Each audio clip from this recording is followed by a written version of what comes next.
Assalamualaikum warahmatullahi wabarakatuh.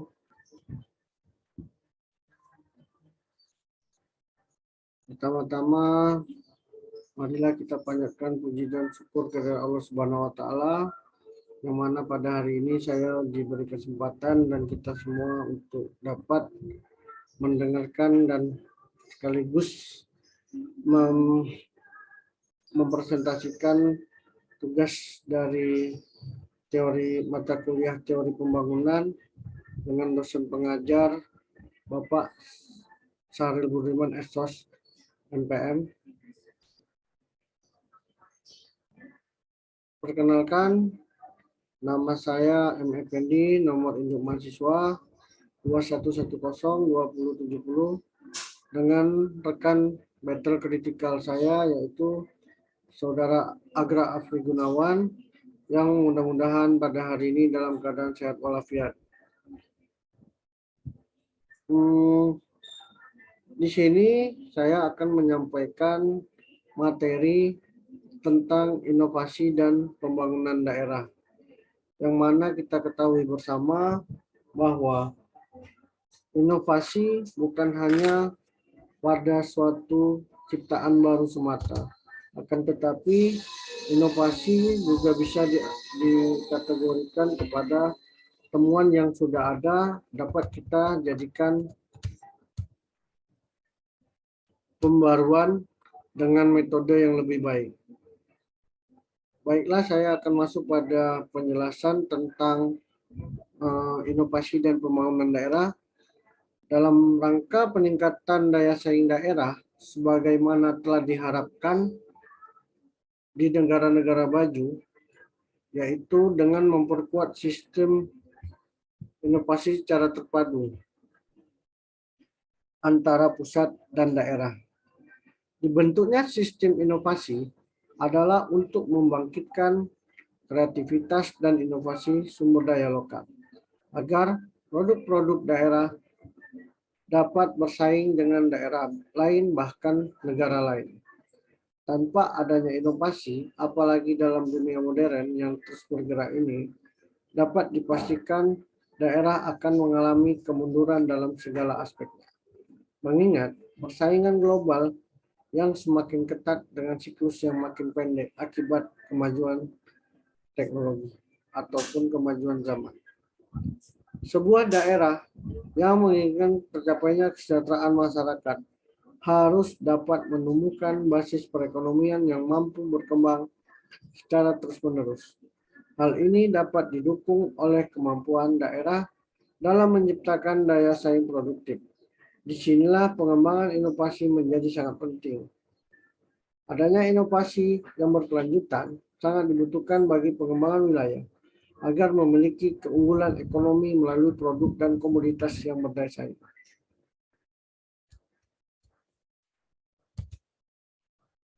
Tinjauan pustaka dari pemaparan saya ini itu menurut Oslo Manual, inovasi memiliki aspek yang sangat luas karena dapat berupa barang maupun jasa, proses, metode pemasaran atau metode organisasi yang baru, atau telah mengalami pembaruan yang menjadi jalan keluar dari permasalahan yang pernah dihadapi oleh organisasi. Yang kedua, menurut Green, Howells, dan Mills, mendefinisikan inovasi sebagai sesuatu yang baru, yaitu dengan memperkenalkan dan melakukan praktek atau proses baru, barang atau layanan, atau bisa juga dengan mengadopsi pola baru yang berasal dari organisasi lain. Menurut Thomas, mendefinisikan inovasi sebagai peluncuran sesuatu yang baru. Menurut Borins, menyatakan bahwa dalam literatur inovasi terdapat perbedaan antara temuan atau invention, kreasi ide baru, dan inovasi itu sendiri.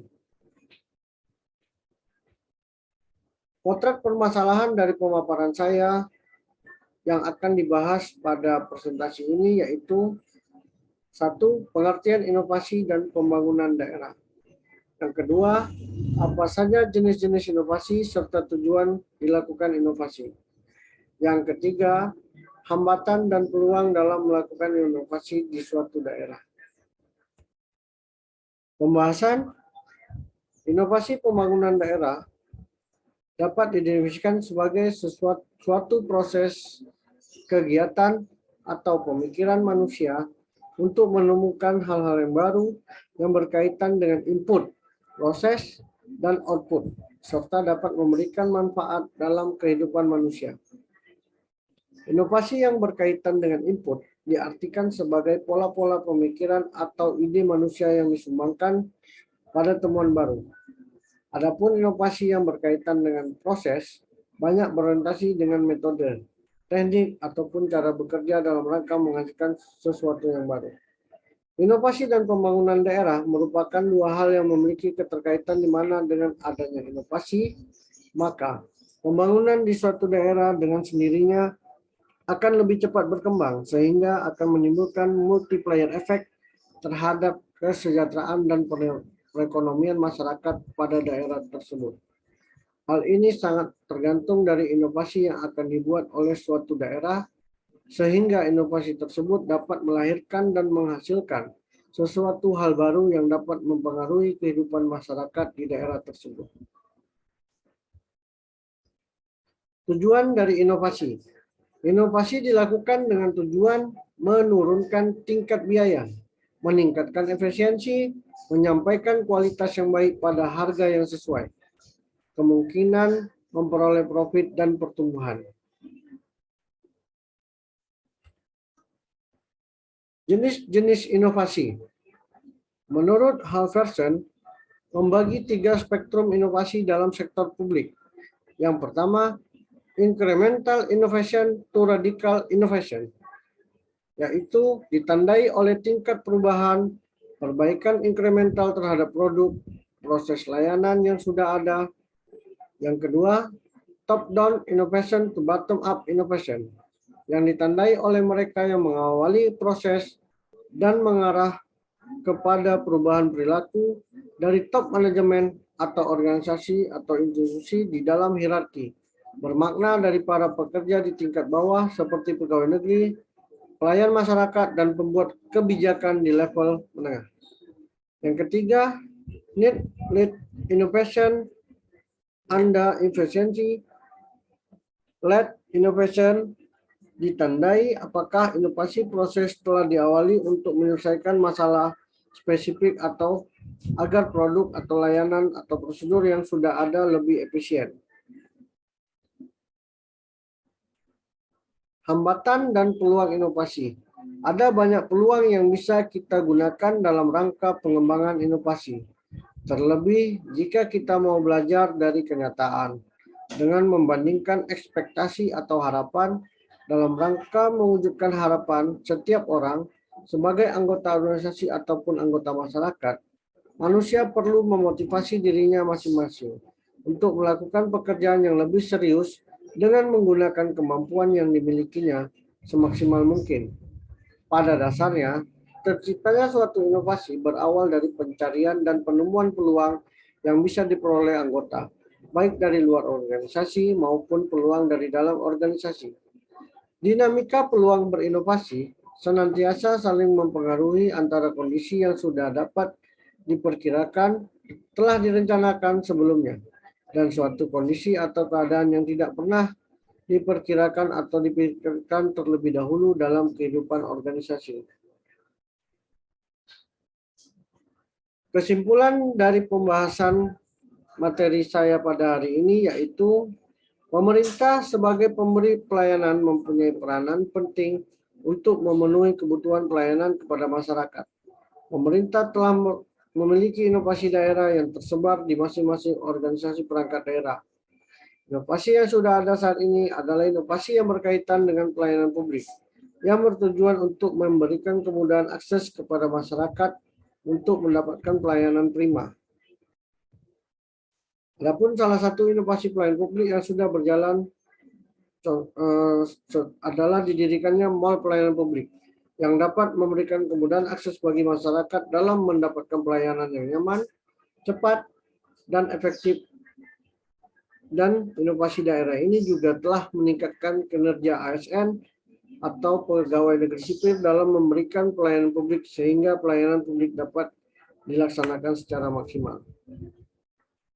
Rekomendasi 1. Inovasi yang telah dilakukan oleh suatu daerah hendaknya didukung dengan SDM yang mumpuni sehingga efektivitas yang diharapkan dapat terwujud. Kedua, inovasi dalam mendukung pembangunan daerah hendaknya diselenggarakan dengan mempertimbangkan kearifan lokal daerah tersebut sehingga dapat tercipta suasana yang nyaman ketika inovasi tersebut dijalankan.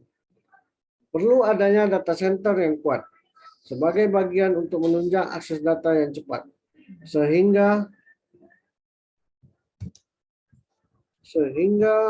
inovasi yang dibuat tidak menimbulkan masalah-masalah yang berarti terkait tidak tersedianya data daerah akurat dan akuntabel.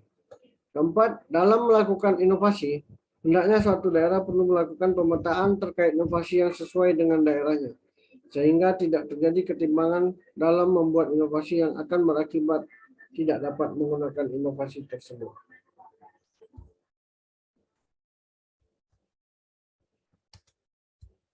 Demikian presentasi yang akan saya sampaikan, yang telah saya sampaikan pada hari ini.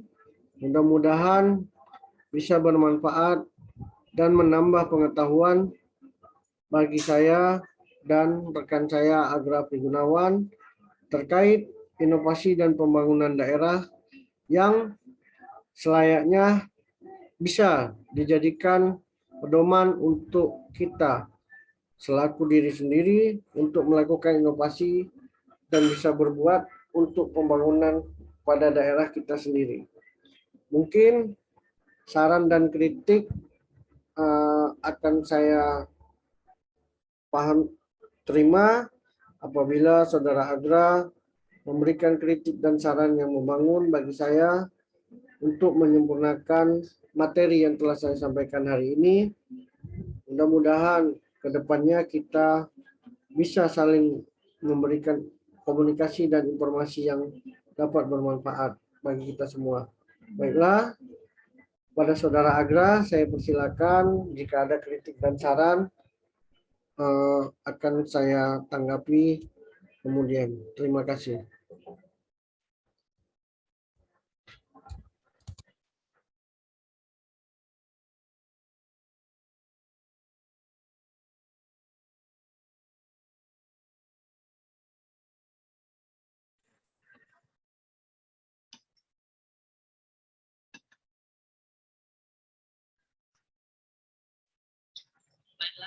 Terima kasih kepada Bapak Effendi yang telah mempersilahkan saya untuk mengasih saran atau kritik dari presentasi yang Bapak Effendi paparkan.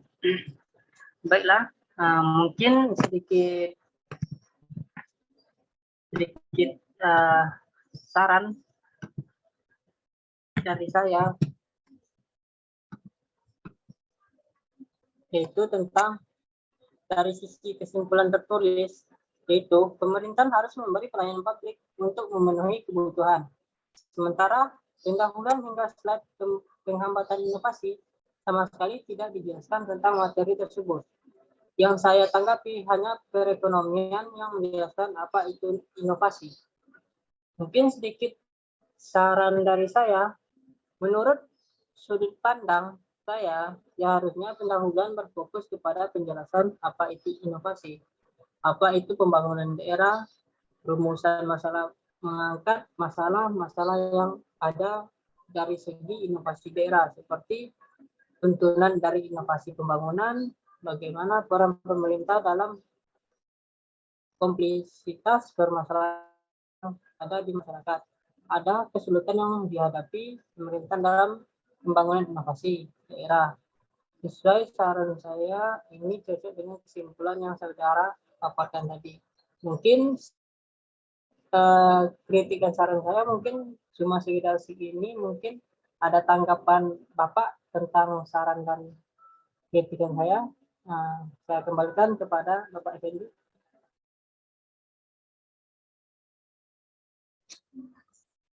Terima kasih pada Saudara Agra yang telah menanggapi pemaparan yang saya sampaikan. Mungkin tadi yang saya maksudkan di materi saya ini terkait kesimpulan bahwa saya itu berkesimpulan bukan hambatannya yang saya simpulkan, tapi tentang inovasi yang dilakukan oleh pemerintah sekarang ini. Jadi saya mengambil contoh itu kan tadi mall pelayanan publik. Maksud saya di sini, saya ingin cuma memberikan contoh bahwa inovasi yang dilakukan oleh pemerintah daerah, terutama kabupaten kota, itu lebih kepada pelayanan prima. Maksudnya masyarakat tidak dibingungkan lagi untuk mengurus baik itu mau perizinan usaha maupun data Disdukcapil maupun untuk mengurus hal-hal yang berkaitan dengan pelayanan publik, itu lebih difokuskan pada mall pelayanan publik tersebut, sehingga masyarakat maupun halayak ramai yang nantinya mereka pergi ke mall pelayanan publik itu bisa dapat menggunakan inovasi yang diberikan pemerintah. Kenapa kesimpulannya saya seperti itu dan di hambatan saya tidak menyampaikan? Karena hambatan yang menurut saya paling mendasar itu adalah SDM.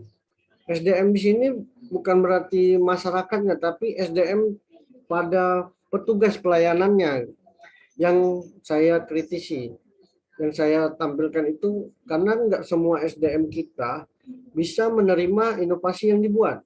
Dalam artian, belum tentu inovasi yang dilakukan pemerintah itu bisa bermanfaat langsung atau menyentuh langsung kepada masyarakat tanpa SDM yang mumpuni. Sehingga SDM yang ada ini perlu dilakukan pembaharuan ataupun meningkatkan kreativitas mereka agar inovasi yang dibuat oleh pemerintah itu bisa dijalankan dengan sebaik-baiknya.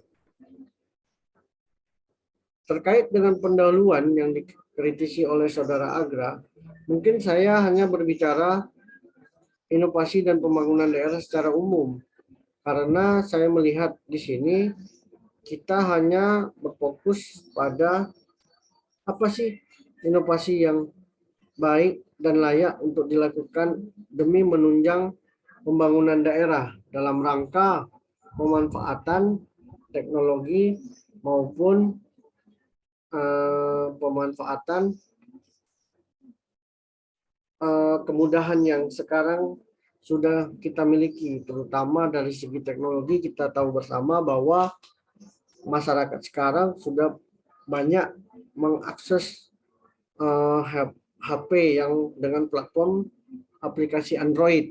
Jadi mungkin kalau menurut saya inovasi yang baik itu dilakukan yang humanis itu lebih kepada platform Android agar mudah diakses oleh masyarakat, karena kita tahu sendiri semenjak pandemi COVID ini banyak masyarakat yang tidak mau dan enggan untuk keluar rumah, sehingga inovasi dan aplikasi yang harus dilakukan dan dibuat oleh pemerintah itu lebih menyentuh pada yang sifatnya online, karena masyarakat lebih mudah mengakses, lebih mudah memahami, dan lebih mudah menggunakan. Contohnya saja seperti platform pembayaran handphone, pembayaran TV kabel, pembayaran internet, pembelian pulsa, itu kan platformnya sudah menggunakan Android. Jadi masyarakat lebih nyaman dan lebih enak melakukan transaksi di mana saja. Mereka bisa melakukannya tanpa harus datang ke tempatnya, kecuali ada beberapa hal yang memang harus dilakukan di tempatnya. Makanya mall pelayanan publik tadi itu sifatnya sebagai sarana atau media saja kepada masyarakat untuk mendapatkan pelayanan dari pemerintah, agar masyarakat tidak lagi istilahnya, kalau dulu kan ada pelayanan satu atap, nah sekarang dirubah menjadi pelayanan satu pintu, di mana pemahamannya satu atap itu berarti atapnya yang satu, tapi OPD-OPD-nya tetap misah dari yang sudah ada. Kalau pelayanan satu pintu, itu seluruh organisasi perangkat daerah itu berada di dalamnya. Jadi kita mau ke imigrasi di situ ada, mau ke Disdukcapil di situ ada, mau ke Menkumham juga ada, Jadi makanya inovasi yang dilakukan pemerintah daerah sekarang ini lebih kepada mall pelayanan publik. Sebenarnya Kota Tanjung Pinang baru akan membuat mall pelayanan publik dan belum dioperasikan sampai hari ini. Yang sudah ada contoh terdekat di kita yaitu di Kota Batam. Di Gedung Sumatera, tepatnya di Batam Center, itu sudah ada mall pelayanan publik, baik itu yang dari pemerintah Kota Batam maupun yang dari Badan Pengusahaan Batam.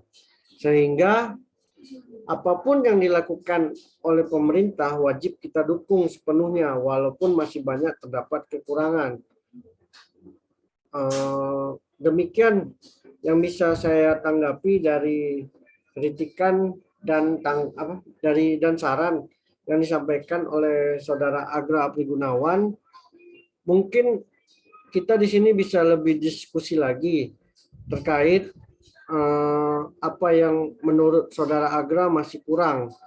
Mudah-mudahan saya masih bisa memberikan tanggapannya. Terima kasih. Baiklah, mungkin sedikit kritikan lagi yang saya berikan. Pemaparan yang Bapak berikan mungkin sudah bagus dan benar sekali. Cuman isi pembahasannya tidak sesuai sama apa yang telah Bapak paparkan atau kesimpulannya. Karena yang saya kritik adalah isi substansi Bapak, bukan tentang pelayanan publik. Mungkin segitu saja kritikan saya.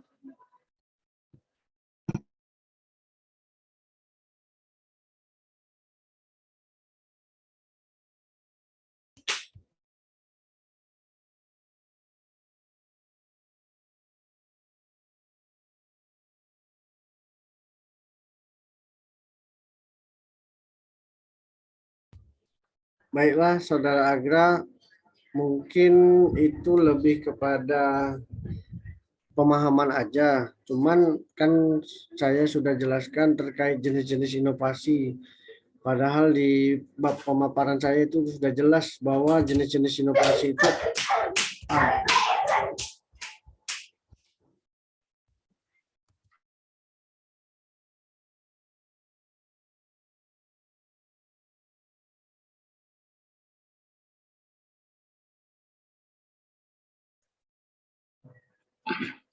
Baiklah, mungkin sedikit pertanyaan dari saya. Mungkin saudara telah memaparkan banyak hal tentang SDM. Boleh jelaskan untuk saya masalah Indonesia yang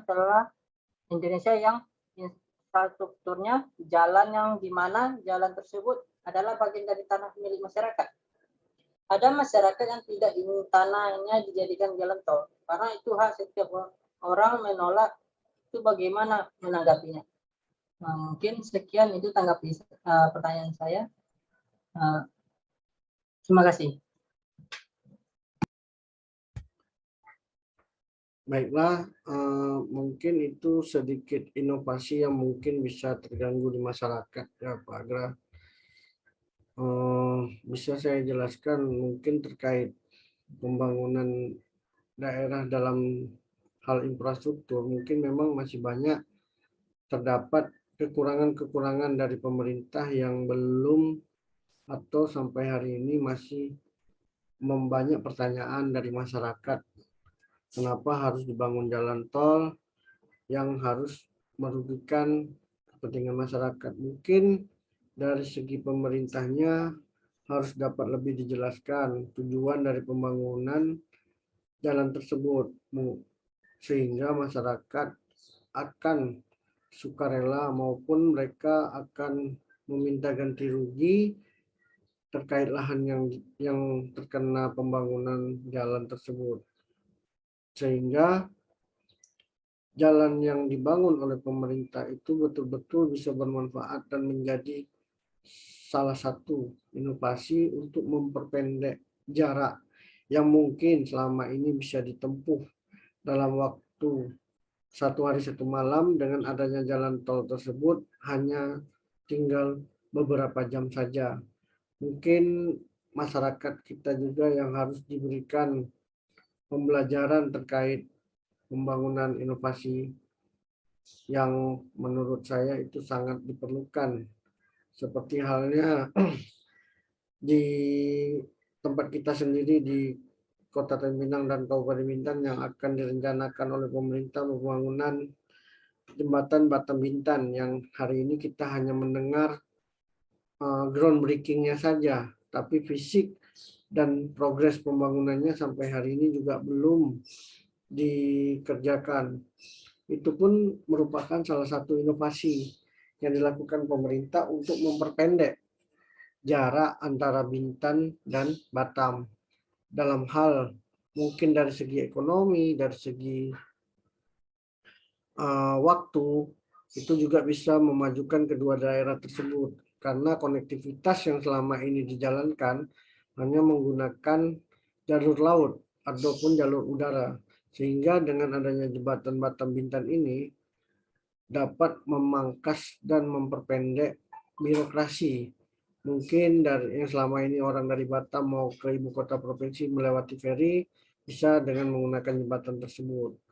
Dan lain halnya dari segi sumber daya energi juga, yang tadinya kabel lewat bawah laut bisa melewati bawah jembatan dalam hal efisiensi, dan untuk memperbaikinya tidak terlalu rumit, karena kalau di dalam laut terjadi keputusan kabelnya putus atau apa, itu memakan waktu. Sehingga kalau kabelnya diletakkan di bawah jembatan, mungkin perbaikannya lebih ringan. Jadi kalau menurut saya apa yang ditanyakan oleh Saudara Agra tadi terkait pembangunan infrastruktur maupun pembangunan lainnya yang berdampak langsung kepada masyarakat, tinggal bagaimana kita bisa menjelaskan terhadap masyarakat yang terdampak langsung terkait pembangunan itu. Karena pembangunan daerah ini tujuannya semata-mata hanya untuk kepentingan masyarakat.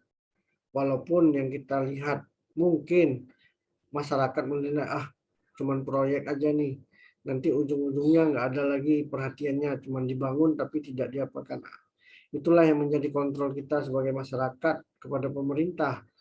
Apa yang sudah dibangun tolong kita jaga dan sama-sama kita lakukan pengamatan apakah ini hanya sebuah proyek saja atau memang betul-betul bisa dimanfaatkan oleh masyarakat. Mungkin itulah yang bisa saya sampaikan terkait inovasi di bidang infrastruktur yang menurut Saudara Agra mungkin ada sedikit terpengaruh dengan berita-berita yang mungkin yang Saudara Agra, karena selama ini kan kita tahu bersama bahwa pembangunan itu tidak sejalan dengan apa yang diharapkan masyarakat. Mungkin masyarakat pengennya ya tidak ada jalan tol, tapi pemerintah maunya ada jalan tol. Pemerintah maunya ada jembatan, mungkin operator feri nggak mau ada jembatan karena nanti pasti mati gitu kan. Operator feri itu rugi gitu karena tak ada lagi penumpang yang naik feri kalau jembatan Batam Bintannya terwujud kan itu. Padahal itu semua tidak seperti yang dipikirkan karena kan jarak tempuhnya juga berbeda antara jembatan dengan kapal feri. Tetap aja kapal feri itu 1 jam, jembatannya bisa 2 jam atau dua setengah jam baru nyampainya ke Batam. Karena kita tahu bersama jarak jembatan Batam Bintan itu lebih kurang sekitar hampir 5 kilometer.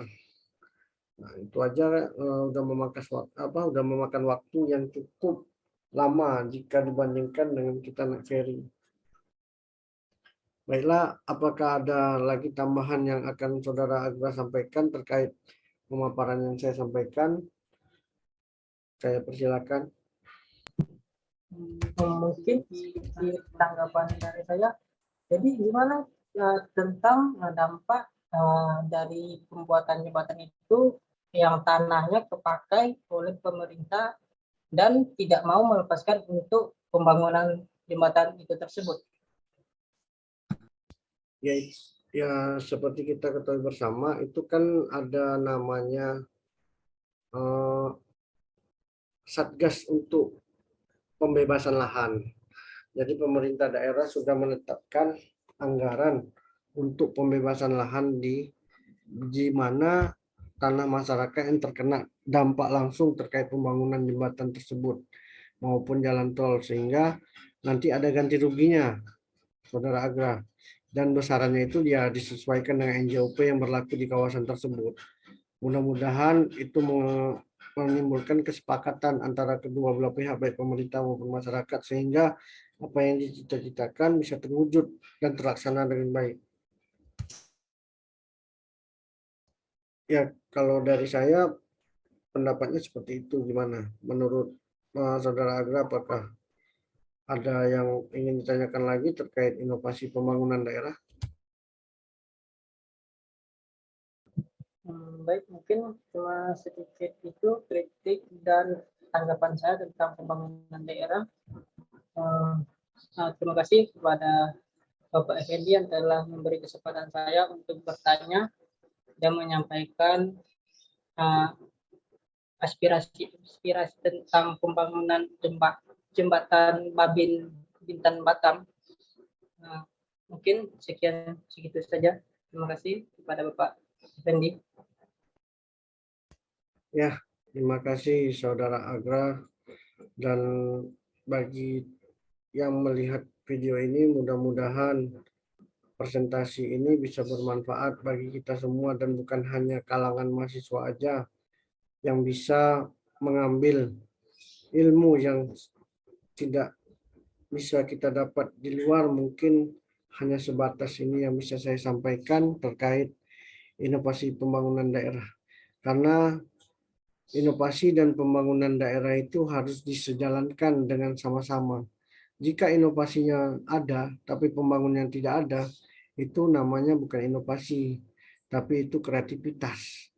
Karena dalam pembangunan daerah tidak dibutuhkan kreativitas, tapi yang dibutuhkan inovasi.